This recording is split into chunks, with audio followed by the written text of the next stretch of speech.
Hi friends.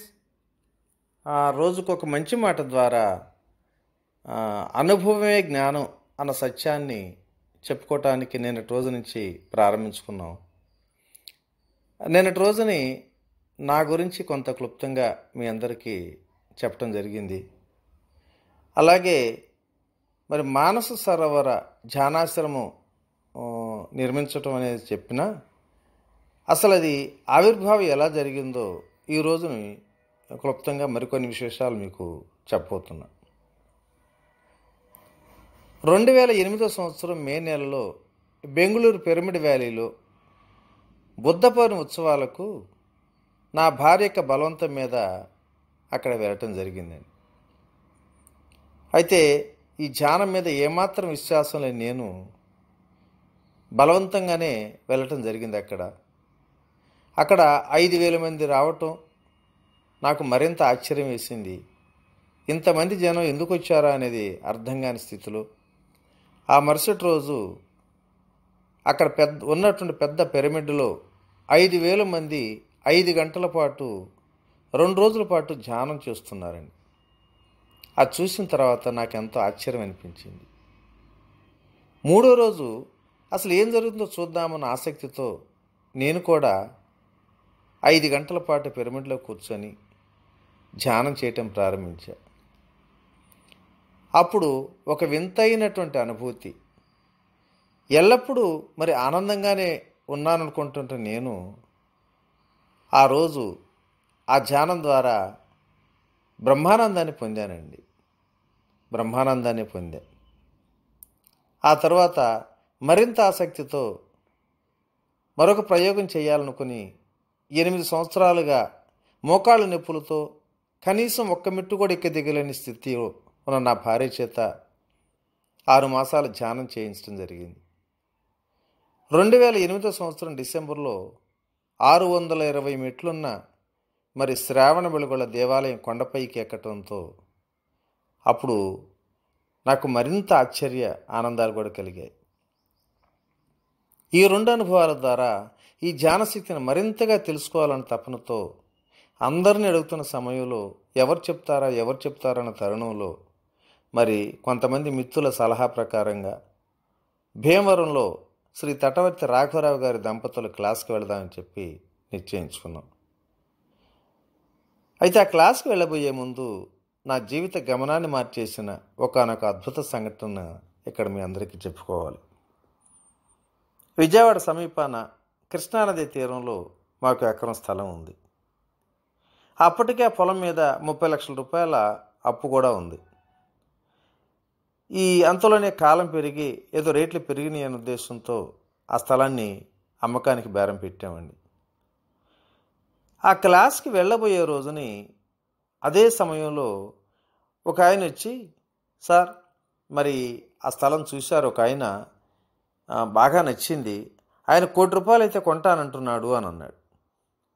ఆ మాటలతో నాకు ఎంతో ఆనందం కలిగింది. చాలా చాలా సంతోషం అయినా. అయితే ఈరోజు నేను కొన్ని క్లాస్కి వెళ్తున్నాను భీమవరం, 3 రోజుల్లో మళ్ళీ తిరిగి వస్తాను, రాగానే ఆ బేరం ఖాయం చేసుకుందాం అని చెప్పి ఆ క్లాస్కి వెళ్ళాం. ఇక 3 రోజుల క్లాసులో మరి తటవర్తి రాఘవరావు గారు ఎన్నో విశ్వ సత్యాలు చెప్పడం జరిగిందండి. మామూలుగా అప్పటి వరకు నాలో ఉన్నటువంటి అపోహలు, అనుమానాలు మొత్తాన్ని పరిశుద్ధంగా క్లీన్ చేయటం జరగటం కూడా జరిగింది. ఆ విశ్వ సత్యాలు ఏమిటంటే, ఈ విశ్వంలో ఏదైనా సరే ఈరోజు నీకు వచ్చింది అంటే గతంలో నీవు ఆ విశ్వానికి ఇస్తేనే వస్తుంది. గతం అంటే గత సంవత్సరాలు కావచ్చు, గత జన్మలు కూడా కావచ్చు అని చెప్పటం జరిగింది. అది నిజంగా వాస్తవమే అనిపించింది కూడా. ఎందుకంటే మనం ఏటీఎంలోకి వెళ్ళి కార్డు పెట్టగానే డబ్బు వస్తుందండి, అంతకుముందు బ్యాంకు వాళ్ళకి ఇవ్వాల్సిందే కదా. ఈ మాటలతో నాలో కొన్ని ప్రశ్నలు కూడా రేకెత్తించాయి. అలాగనే జీవితాన్ని కూడా పరిశీలించుకున్న వాస్తవంగా చిన్నతనం నుంచి చాలా అతి నిరుపేద కుటుంబంగా ఒక కూలివాడిగా ఉన్నటువంటి మేము ఈరోజు కోటీశ్వరుడిగా మారటం ఉన్న యొక్క ఆ రహస్యాన్ని కూడా తెలుసుకోవటం, ఆ రహస్యానికి ఆ, సమాధానం ఇదే కదా అని కూడా అనుకున్నా. నా మిత్రులు నాకన్నా 10 రెట్లు కష్టపడ్డారా అంది, మరి అంత సంపద నాకే వచ్చింది అంటే, ఏమో గత జన్మలో ఏమైనా ఇస్తేనే వచ్చిందేమో అన్నటువంటి ఆలోచనతో ఇది నిజమేనని చెప్పి ఆ సత్యాన్ని అప్పుడు విశ్వసించానండి. అయితే ఆ రోజు ఇంకో మాట కూడా అన్నారు, నీకు వచ్చిన దానిలో కొంత విశ్వానికి ఇవ్వాల్సిందే, నీవు గనక ఇవ్వనని భీష్మించుకుని కూర్చున్నా అది మీ వద్ద ఉండదు.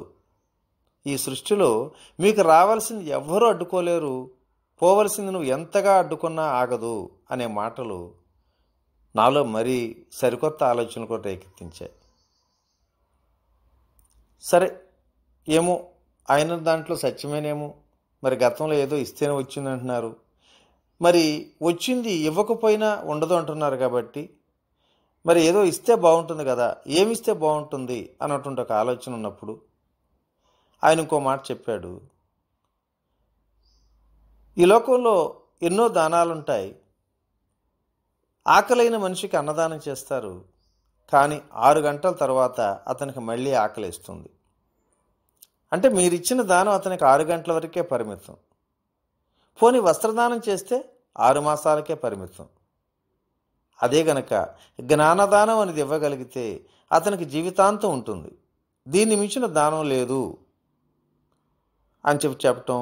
అలాగే ఆయన కూడా మరి ఎన్నో వ్యాపారాలు మానేసి ఆ దంపతులు ఇద్దరు జ్ఞానదానం చేస్తున్నామన్న సంగతి కూడా చెప్పడం జరిగిందండి ఆ సమయంలో.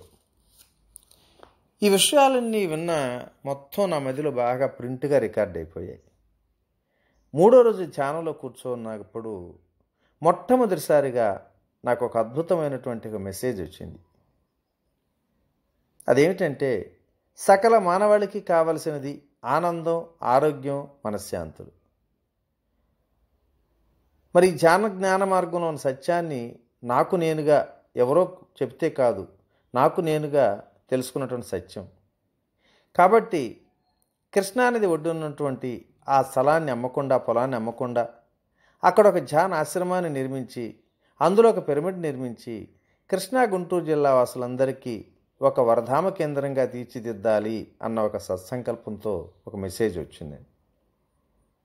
కడు తెరిచిన నాకు ఇదేమిటి, నాలాంటి వాడికి ఇలాంటి ఆలోచనలు రావటం ఏమిటి, ఇది సబ్బా అనుకుంటూ ఉండబట్టలేక ప్రక్కనే ఉన్న నా భార్యకు కూడా చెప్పడం జరిగింది.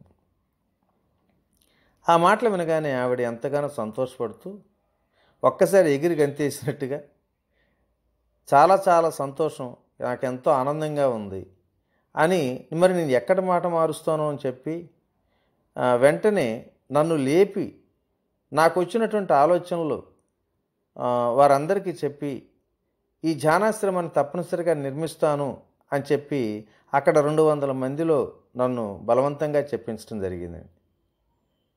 అంటే ఇక మరే ఆలోచనలకు తావులేని విధంగా ఆవిడ నన్ను ఇరికించేసేసింది. సరే, అందరికీ ఆ విషయం చెప్పాను. అందులో అందరూ కూడా ఎంతగానో సంతోషించారు. ఇంటికి రాగానే నాకున్న 2 అబ్బాయిలకి ఫోన్ చేసి ఈ విషయం కూడా చెప్పాను. వారు ఒక్కటే మాట అన్నారు, మీ సుఖ సంతోషాలే, ఆనందాలే మాకు ముఖ్యం, మీ ఇష్టం, మీరేం చేసినా మాకేం అభ్యంతరం లేదు అని అన్నారు. అయితే ఎలా చేయాలి, ఎట్లా, ఏ విధంగా చేయాలి? అప్పటికే పొలం మీద దాదాపు 30 లక్షల రూపాయలు అప్పు ఉంది. అయినా ఇది మనకు సాధ్యమయ్యేది కాదులే అనుకుంటూ ఈ పిరమిడ్ సొసైటీలో ఉన్నటువంటి కొంతమంది పెద్దలు పిలిచి విషయం అంతా చెప్పి, మరి ఈ స్థలంలో మీరే ఏదన్నా ఒక పిరమిడ్ని కట్టించుకోండి, నాకు వీలున్నప్పుడు అలా ధ్యానం చేసుకుంటాను అని చెప్పడం కూడా జరిగింది. అయితే ఆ పెద్దలందరూ కూడా, మరి వాళ్ళందరూ కూడా ఒక మాట చెప్పడం జరిగింది, చూడండి, నీకు ఎవరి ప్రమేయం లేకుండా, ఎవరి ప్రోత్సాహం లేకుండా ఇంతట అద్భుతమైన నిర్ణయం తీసుకోవటం చాలా చాలా సంతోషించాల్సిన విషయం. మరి నీ కలల ప్రతిరూపమైనటువంటి ధ్యానాశ్రమాన్ని ఎవరి చేతిలో పెట్టి చూడమంటూ అంత సబబు కాదు, నీవే ముందుండి నడిపించు, ఆ విశ్వం నీకు అన్ని విధాలా సహాయం చేస్తుంది, అందుకు మేము కూడా నీకు అండగా ఉంటాం అని చెప్పి నన్ను ముందుకు నెట్టేశారు. సరే, ఎందుకు వచ్చిందో వచ్చింది మార్పు, ఏం జరగబోతుందో చూద్దామని చెప్పిన ఉద్దేశంతో వారు చెప్పిన విధంగానే అందుకు అంగీకరించడం జరిగిందండి. మరి ఆ తర్వాత ఏం జరిగిందనేది మరుసటి రోజు చెప్పుకుందాం. ఓకేనా? ఓకే. ఇట్లా మీ రామిరెడ్డి మానస సరోవరం. Thank you.